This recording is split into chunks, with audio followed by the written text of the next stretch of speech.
If you want happiness for an hour, take a nap. If you want happiness for a day, go fishing. If you want happiness for a year, inherit a fortune. If you want happiness for a lifetime, help someone else. Happiness is a skill. Mastering that skill starts with managing your thoughts.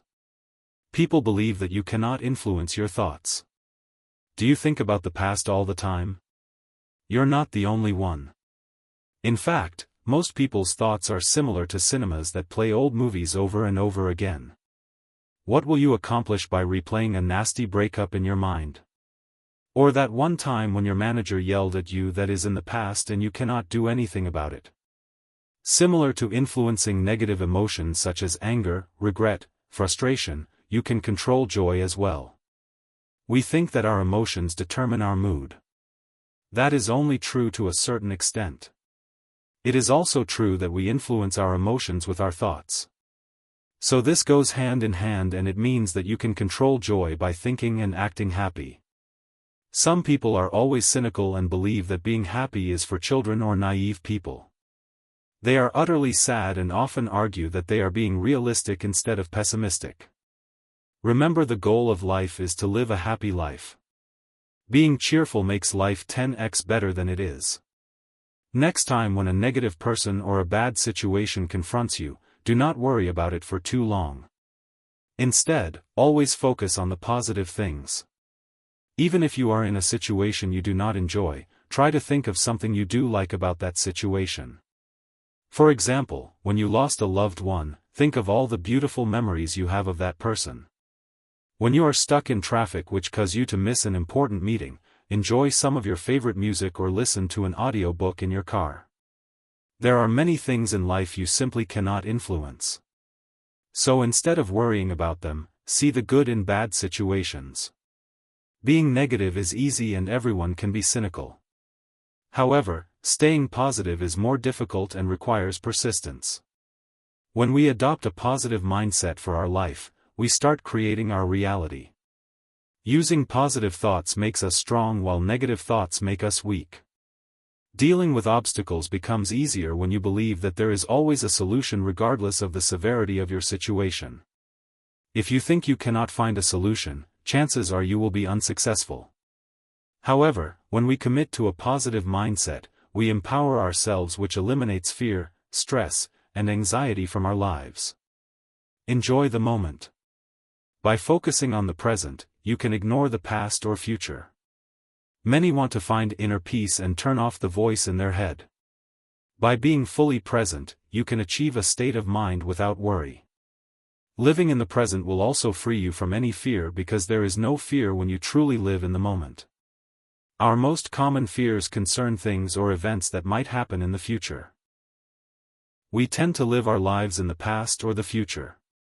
If you are not worrying about what might happen, you are either reminiscing or regretting the past. When you do this, you neglect the present. When you are physical with your spouse, but your thoughts are with work, you are not present. Your partner deserves your full attention. The present is important because life does not occur in the past or future. Things happen before our eyes. And if we do not pay attention, we miss a moment that will be forever gone. Events occur in a flow of present moments. Even when you replay a feeling from the past, that feeling was once experienced in the present. Therefore, when you say that something happened in the past, that is not true. When something occurs, it always happens in the present. Your memories also occurred in a moment that once was the present for you. Worrying about the future or dwelling on the past will yield nothing, whereas living in the present moment does. If you manage to live in the present moment, you will experience neither stress nor anxiety. There is no reason to fear something that has not happened or regret something from the past. You have no control over those things. Similarly, worrying about looming deadlines can create excessive anxiety. Instead, focus on solving one part of the problem at a time. By deconstructing your challenge and dealing with them step by step, you take care of your problems in the present moment. You might wonder, how can you enjoy the moment when something bad occurs to you? If something happens that causes stress and pain, it is very real and it happens in the present moment. Eckhart Tolle writes in his book The Power of Now that the stress you experience when something bad happens is self-created inner resistance to external factors that we cannot change. As a result, we experience pain because we are unsatisfied and powerless about a situation. When we experience a situation that frustrates us, we feel anger, and that anger will constrain our ability to think rationally. This frustration will in turn lead to more stress. We say things like, "How could I let myself go like that?" This thinking pattern is a negative cycle that will lead to more stress and anxiety. Mental suffering is always self-created and comes from inside yourself. That means you can also decide to stop it. Life is not meant to be suffered. It's meant to be lived, enjoyed, loved, and truly experienced. Stop feeding your ego. The main thing that stands in the way of practicing happiness is our ego. Our ego controls our thoughts and behaviors without us realizing it. Most people are not aware of their ego, which makes it difficult to control their happiness. Ego is also a problem in relationships. What is more important in your relationship? Winning arguments or true love and connection? With many relationships, it looks like winning arguments is more important than love, connection, affection, support, and having a good time with each other. Next time when you are getting into an argument, stop and ask yourself whether you or your ego is having the argument. Stop thinking. Once you realize that your mind and ego are causing you stress and anxiety, you need to separate yourself from both your mind and ego. The way to detach yourself from your thoughts and ego is by becoming fully conscious of your mind.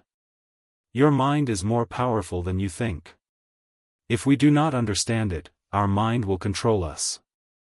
You can detach yourself from your ego by observing your mind and thought. The following exercise helps you to achieve this. 1. Remove yourself from your thoughts. After you're done with this video, start with observing your thoughts from a third-person perspective. Picture yourself looking at what your mind is thinking. Just observe when your mind wanders off to the past or future. 2. Accept your thoughts. Do not judge your thoughts. This exercise is all about observing.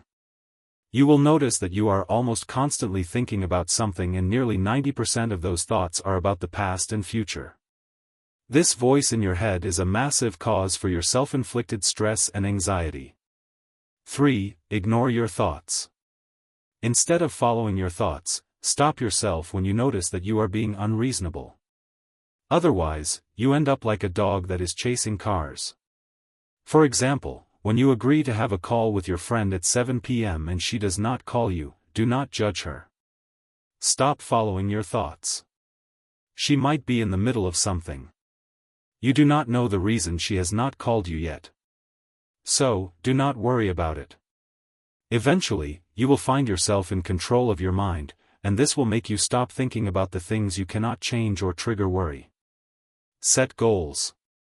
The greater danger for most of us isn't that our aim is too high and miss it, but that it is too low and we reach it. I have a love-hate relationship with goals. I hate goals because they cause tunnel vision. I love goals because they give you a sense of direction. The most important thing about setting goals is that it's not about achieving the goal. It's about the process that leads you to the goal. I can assure you that you won't get lasting happiness when you achieve your goals. Have you ever set out a goal, achieved it, and thought, now what? That is what I'm talking about. It's not about achieving the goal. It's about how the goal changes your daily life. Striving for goals forces you to form new habits. And that's priceless. If you want to truly defeat your inner enemy, you need a purpose.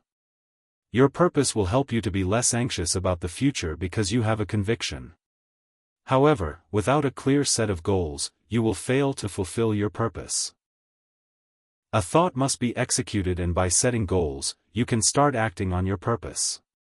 Execution is the only thing that brings a change to your life. And goals are a way of actively seeking out our ambitions. Before starting to chase your dreams, start by defining your goals as precisely as you can. If you do not have goals, make them up.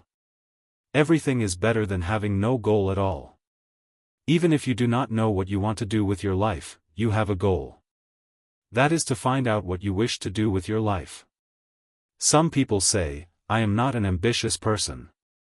No one is born with ambition or predefined goals.